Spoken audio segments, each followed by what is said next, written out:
Olá, sejam bem-vindas, sejam bem-vindos a mais uma videoaula.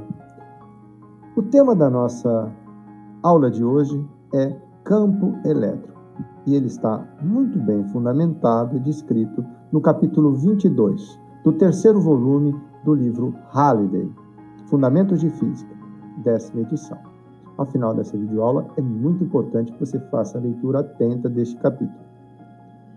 Veja, a imagem aqui ao lado nos mostra uma carga elétrica positiva.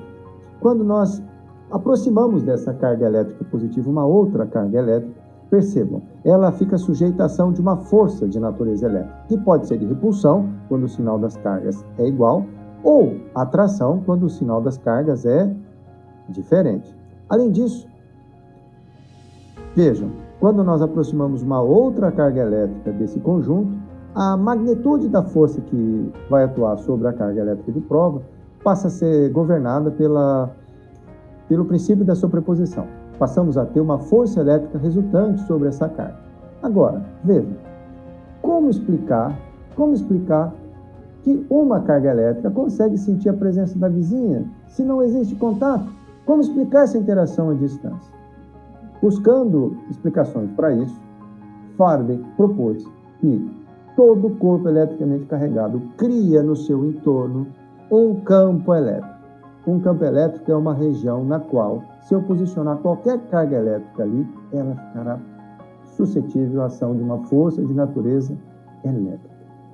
Faraday propôs que este campo elétrico é uma grandeza vetorial, ou seja, pode ser descrito como uma distribuição de vetores campo-elétricos posicionados um em cada ponto do espaço no entorno da carga elétrica fonte. A magnitude da força elétrica experimentada por uma carga de prova, então, vai depender da magnitude do vetor campo elétrico naquele ponto e de sua orientação.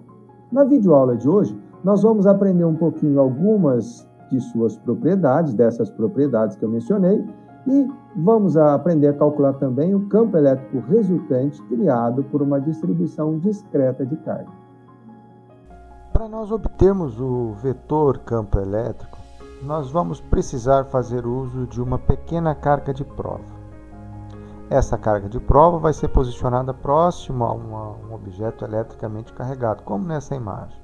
Neste momento, essa carga de prova experimenta uma força de natureza elétrica, uma força coulombiana.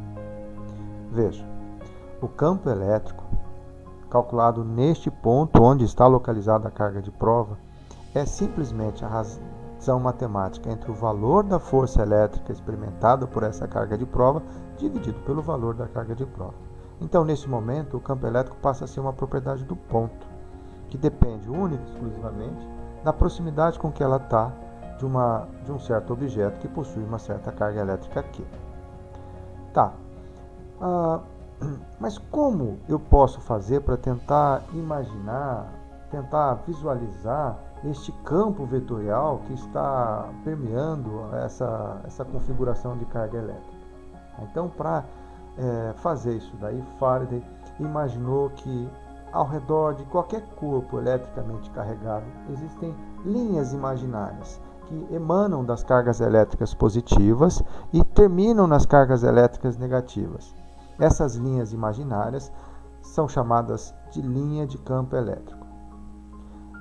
As linhas de campo elétrico elas são desenhadas de tal maneira que o vetor campo elétrico ele obrigatoriamente sempre será tangente a essas linhas em qualquer ponto do espaço.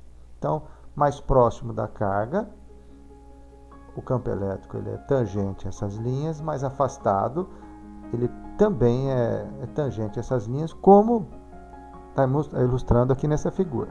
Tá?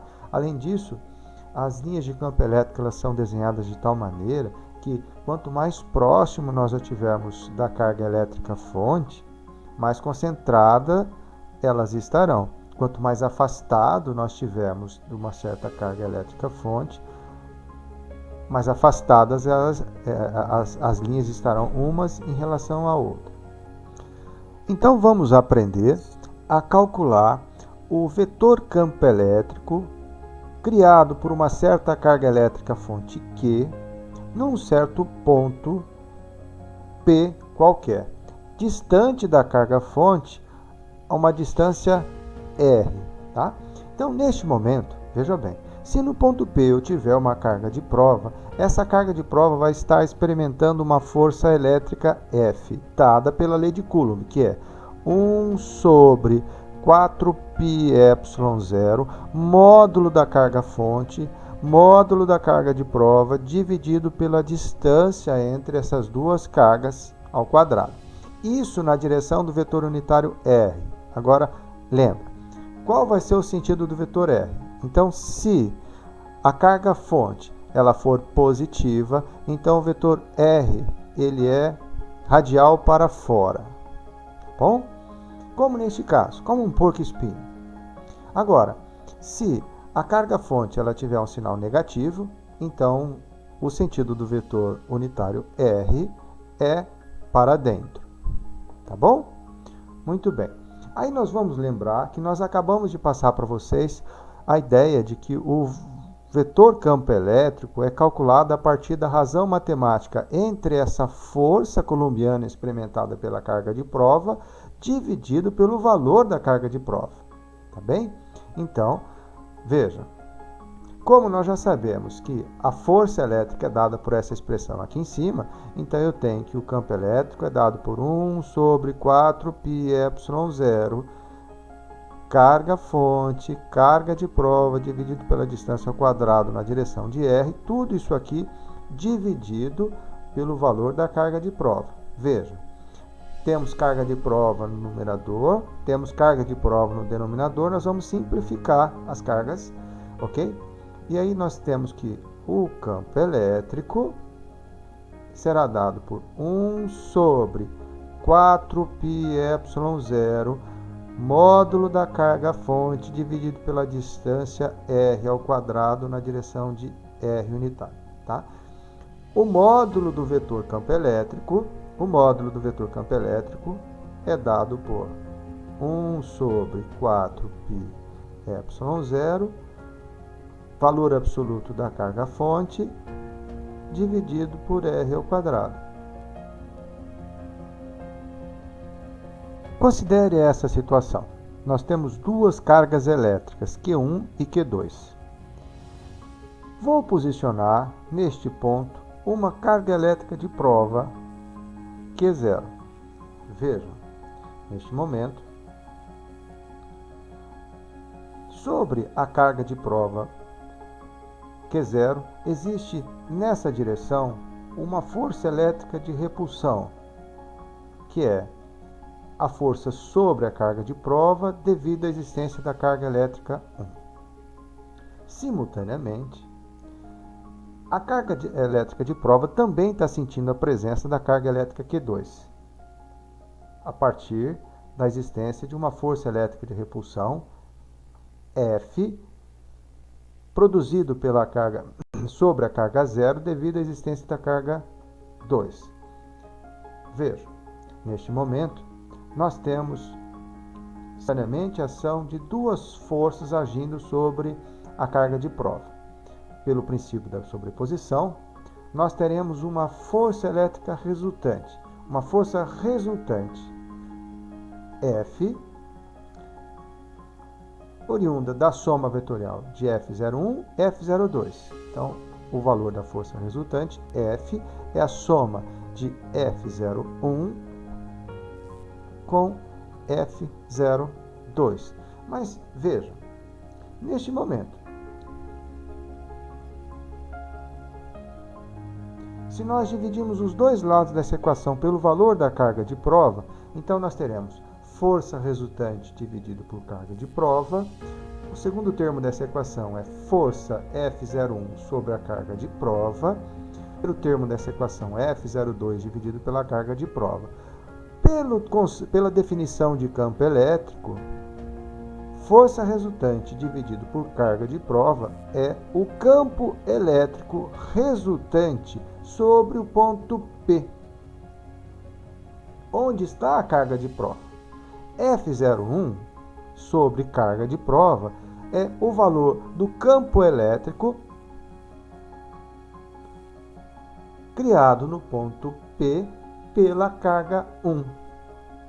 O terceiro termo dessa equação é exatamente o valor do campo elétrico criado pela carga 2 no ponto P. Moral da história: exatamente aqui no ponto P, nós vamos ter a existência de um campo elétrico resultante dado a partir da soma vetorial das dos campos elétricos produzidos por cada uma das cargas. Conclusão, moral da história: se o campo elétrico em um ponto do espaço ele é criado por mais de uma partícula, o campo elétrico total é a soma dos campos elétricos individuais, tá? Isto é, o campo elétrico ele obedece ao princípio da sobreposição. Como exemplo, nós vamos estudar uma importante distribuição discreta de cargas, o dipolo elétrico. Um dipolo elétrico ele é formado por duas partículas de cargas de mesmo valor absoluto Q e sinais opostos, separadas por uma pequena distância d. O módulo do campo elétrico criado por um dipolo elétrico em um ponto distante do eixo do dipolo, P, por exemplo, pode ser escrito em função do produto Q vezes D, ou módulo P do momento dipolar. Então, essa equação aqui mostra para a gente o valor do campo elétrico criado pelo dipolo a uma certa distância z, ao longo desse eixo principal do dipolo aqui. Tá? Note que no numerador dessa equação nós temos Q vezes D, que é P, que é o momento dipolar, né? Então, aonde nós encontramos o dipolo elétrico? O caso mais importante em que a gente encontra o dipolo elétrico está nas moléculas de água, que nós temos um átomo de oxigênio ligado a dois hidrogênios. Então, os hidrogênios estão compartilhando elétrons com o oxigênio, deixando uma das extremidades eletricamente positiva, até porque os átomos de hidrogênio estão ligados segundo o ângulo de 105 graus, como essa imagem mostra. Então, a outra extremidade da molécula de água, ela vai estar com excesso de elétrons. Então, vejam, uma das extremidades da molécula de água vai estar eletricamente positiva, a outra extremidade vai estar eletricamente negativa, com um valor absoluto de carga idêntico. Tá? Vamos lá, então? Vamos aprender a calcular o valor desse campo elétrico? Antes, é fundamental definir algumas variáveis do problema. Temos duas cargas elétricas, Q+ e Q-, que foram devidamente posicionadas ao longo do eixo cartesiano vertical Z. A distância entre essas duas cargas, Q+ e Q- é D. O centro, esse ponto que está exatamente entre essas duas cargas é o centro do dipolo e marca a distância Z igual a 0. Todas as medidas serão feitas em relação ao centro do dipolo. Por exemplo, o ponto P, onde nós estaremos medindo o valor do campo elétrico resultante, está distante do centro do dipolo a uma distância Z. A distância que vai da carga positiva até o ponto P é R+, a distância que vai da carga negativa até o ponto P é R-. Vejam, no ponto P, temos que a carga positiva Q+ cria um campo elétrico vertical e ascendente E+. Simultaneamente, a carga negativa Q- cria no ponto P um campo elétrico vertical e descendente. Logo, pelo princípio da sobreposição, o campo elétrico resultante será obtido a partir da soma dos campos elétricos E+, E-.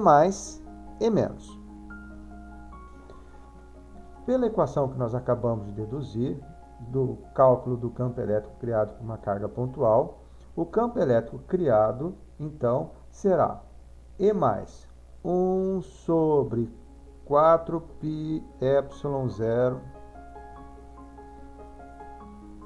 módulo de que mais?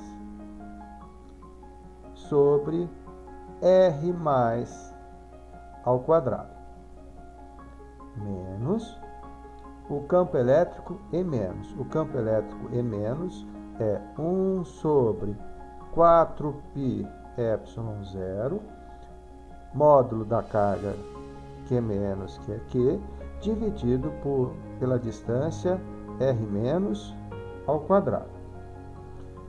Veja, nessa equação, quem é R mais? Então, R mais, veja bem, R mais é essa distância que vai daqui até aqui. Então, essa distância, na verdade, seria a soma de C, que é a distância daqui até aqui, subtraída desse pedacinho aqui. Então, é Z menos D sobre 2. Além disso, quem é R menos? R menos, então, vai ser a distância Z mais esse pedacinho. Então, é Z mais D sobre 2. Vamos utilizar R mais e R menos na equação acima. Então, ficamos com E, que é igual a 1 sobre 4πε0, Q sobre R mais Z menos D sobre 2 ao quadrado, menos 1 sobre 4πε0, Q Z mais D sobre 2 ao quadrado. Tá bem? Vamos colocar os termos que são comuns em evidência. Eu estou me referindo a Q. Aí, com isso, ficamos com E, que é igual. Q é um termo comum, vai ser colocado em evidência. 4πε0 são termos comuns, vão ser colocados em evidência. Então, fica Q sobre 4πε0. Ficaremos com 1 sobre Z menos D sobre 2 ao quadrado, menos 1 sobre Z mais D sobre 2 ao quadrado.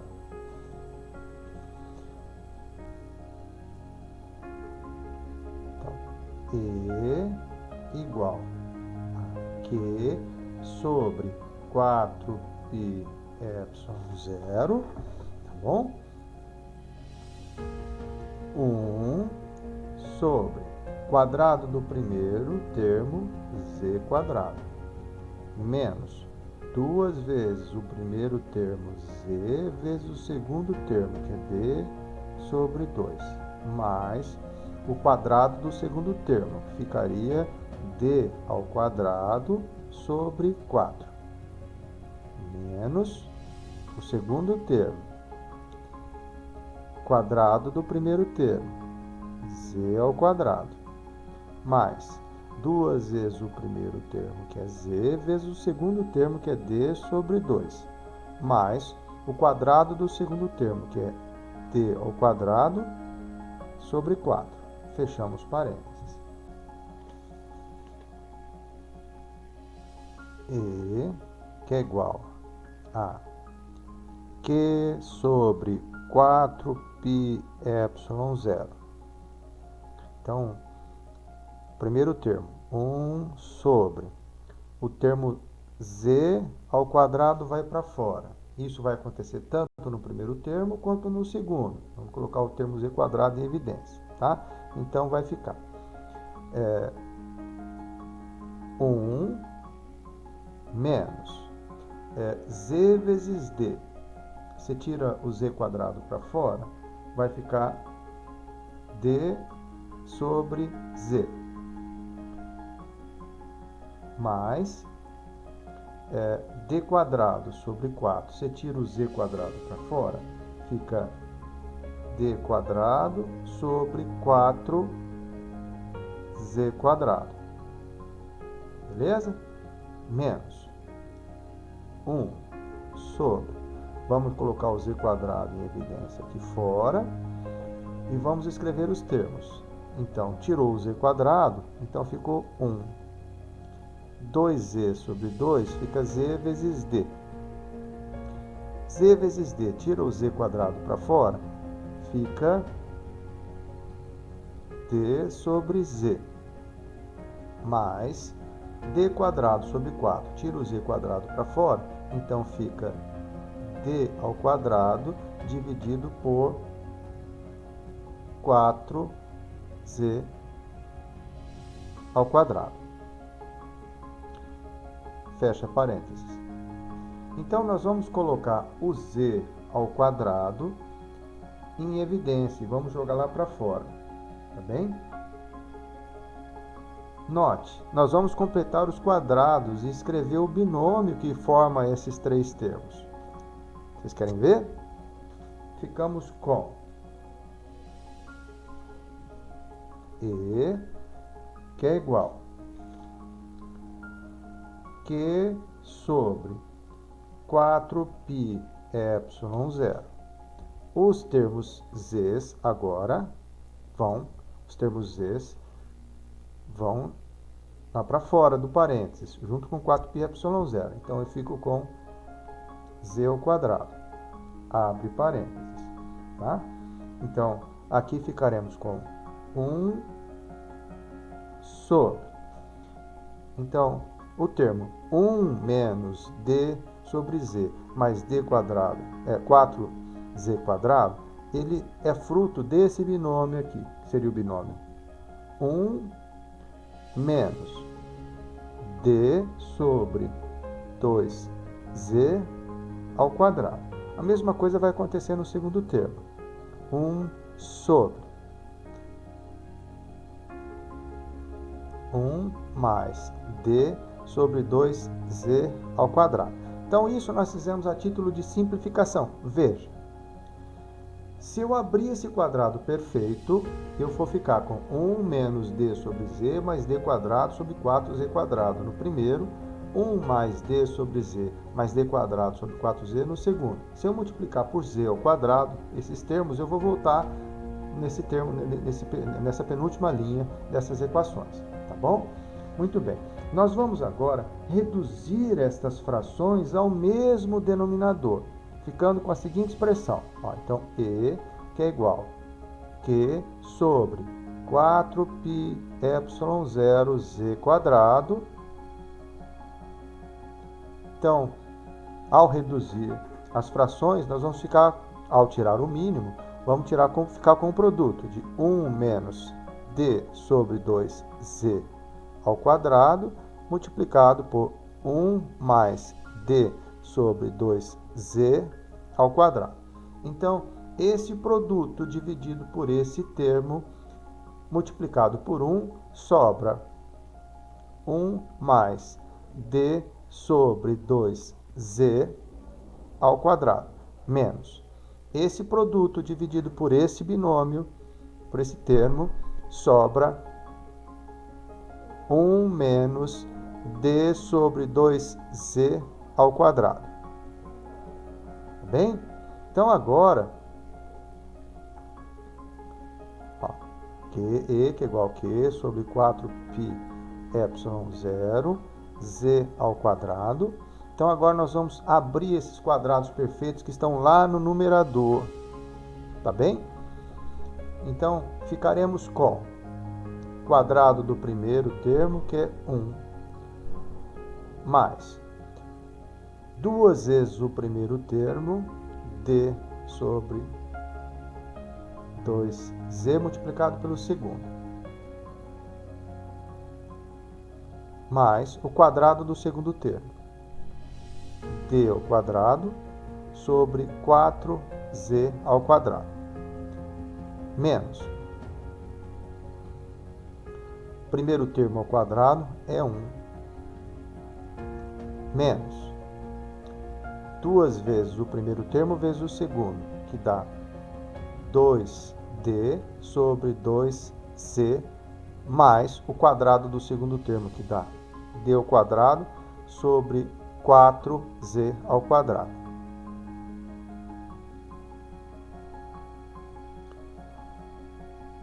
Aqui no denominador vamos repetir.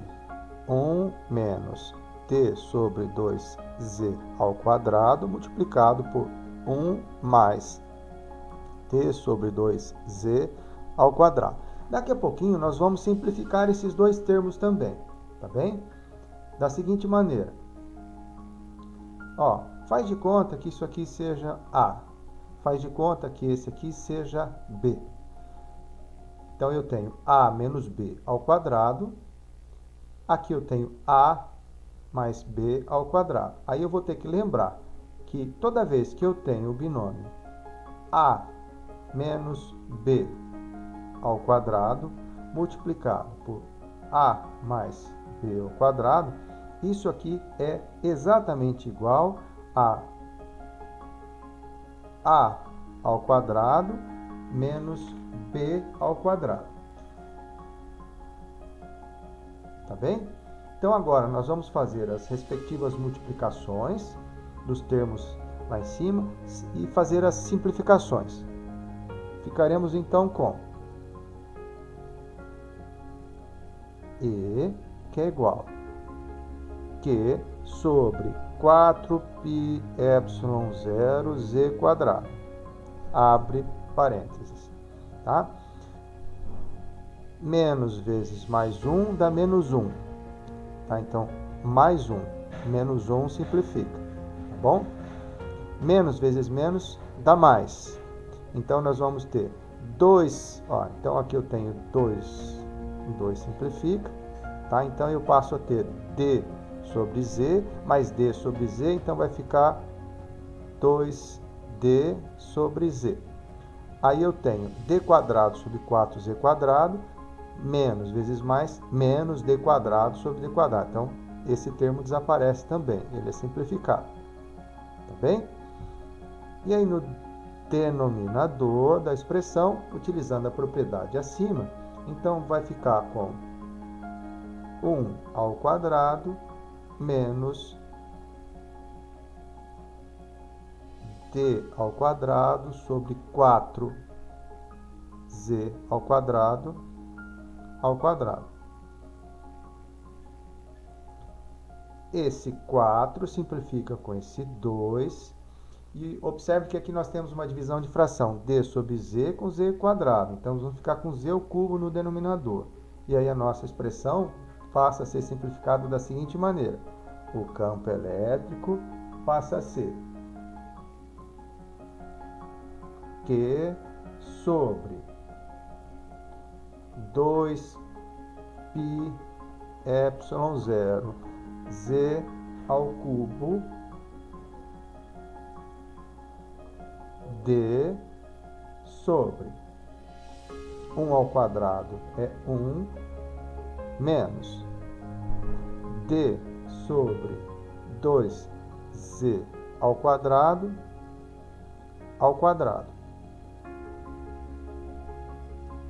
Note, no numerador, nós temos aqui o produto de Q vezes D. Olha que bacana, né?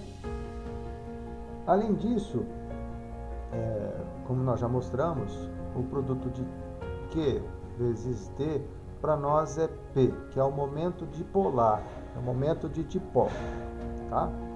Inclusive, esse momento de dipolo vai ser representado na forma de um vetor, que é o chamado vetor momento de dipolo, que é um vetor que nasce no polo, na carga negativa, apontando na direção da carga positiva e tem a orientação do eixo da molécula. Tá bem? Em geral, estamos interessados nos efeitos elétricos de um dipolo apenas em pontos muito distantes das cargas do dipolo. Ou seja, nós estamos interessados em todos os pontos em que Z é muito maior que D, que é essa distância entre essas duas cargas. Então, deste modo, se Z é muito maior que D, então o termo que aparece aqui no denominador, que é esse termo aqui, D sobre 2Z, ele vai ser muito menor que 1. Então, no limite em que Z é muito maior que D, o campo elétrico criado pelo dipolo, tá? Então ele vai ser escrito da seguinte maneira: 1 sobre 2 π epsilon 0 Q vezes D sobre Z ao cubo. Bacana, né? Veja, pessoal, note que o campo elétrico criado pelo dipolo ao longo do eixo Z, ele decai com o cubo da distância.